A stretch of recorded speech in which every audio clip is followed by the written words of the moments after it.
Well, that takes us to Solange Mougin, who's with us to take a look at the day's top headlines in the international papers.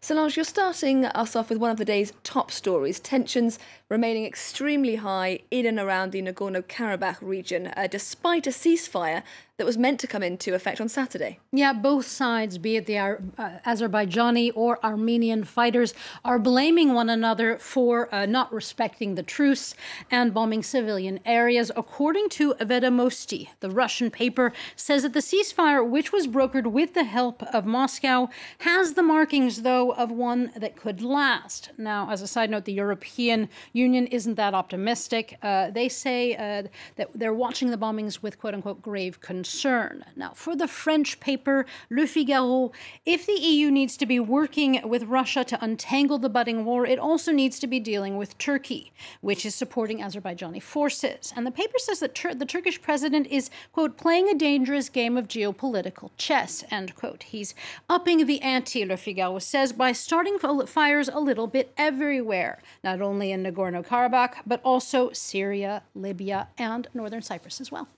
Okay, Solange, moving now to the United States, where the Senate Judiciary Committee is beginning its confirmation hearings this Monday to see whether or not Amy Coney Barrett will replace Justice Bader Ginsburg on the Supreme Court. Yeah, and as the Philadelphia Inquirer shows us with its cartoon entitled Sick Ward, Republican leadership is pushing ahead with Democrats, while Democrats are demanding that they wait until after the election. So there is a political risk of backlash to these hearings, but there's also a health one as well.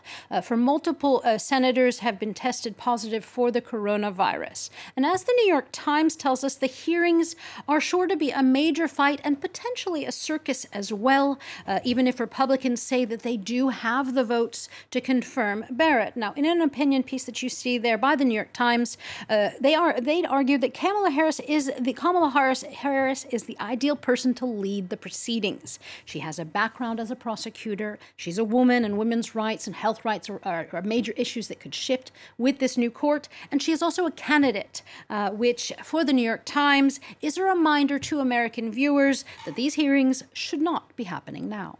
Okay, well, the New York Times is also discussing the conspiracy theory of QAnon today and how that's very worryingly going global. Yeah, as QAnon has sort of converted or won over some of Donald Trump's voters, it's popping up in Europe as well. Now, if you don't know what QAnon is, it is a fringe movement online, and its believers buy into the idea of this, quote, deep state of Satanists, and that Donald Trump is combating them. They believe that there is this pedophile cult that farms children's bloods as a youth elixir.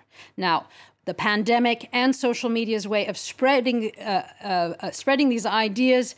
The Times explains that these ideas have actually gone mainstream thanks to hashtags such as Save Our Children.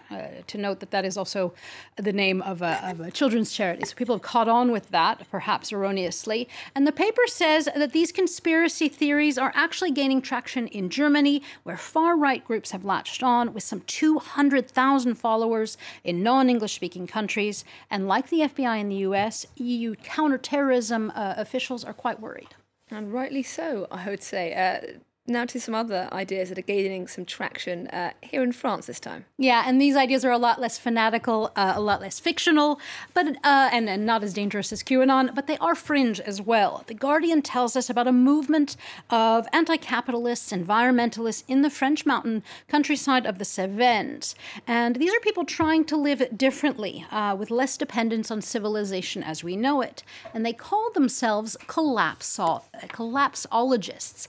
And they believe that humans weren't always around and that as a species, we could disappear sometime in the near future.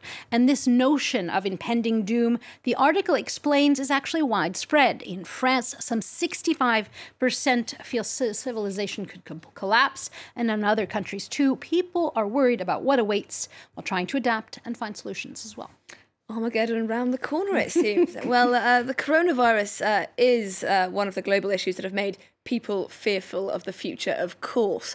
Now, today, the British government is expected to announce a series of new restrictions to curb a second wave of the disease in the country. Yeah, Boris Johnson is expected to address the UK today and roll out new coronavirus restrictions. He's warned that the country is, quote, at a critical juncture and a three-tier system is being put in place, which means, as the paper Metro tells us, it's Locktober, or lockdown time for the rest of October.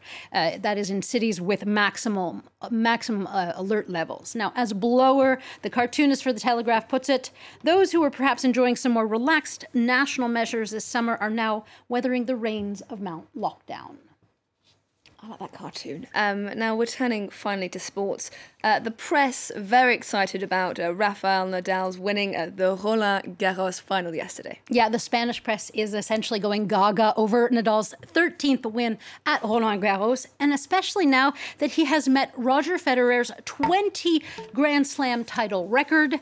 He is, for El Mundo, a god on earth after beating Novak Djokovic in the finals, and the praise doesn't stop there.